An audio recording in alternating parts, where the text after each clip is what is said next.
Добрый день, дорогие друзья! Сегодня мы с вами разбираем схему решения задачи на проценты. Такая задача есть в ЕГЭ по математике базового уровня, ну и вообще в целом встречается в школьной программе.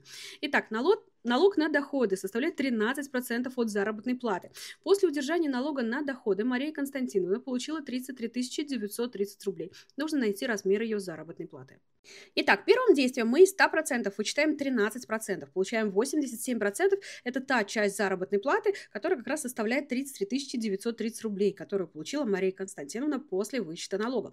Теперь составляем схему. 33 930 рублей – это 87%, а х рублей – это 100%, то есть вся ее заработная плата. Обратите внимание, что когда мы записываем такую схему, у нас одинаковые единицы измерения расположены друг под другом. Далее из этой схемы крест-накрест мы выражаем х, то есть у нас получается 33 930 умножить на 100 и разделить на 87. И получаем, что заработная плата до вычета налогов составляет 39 тысяч.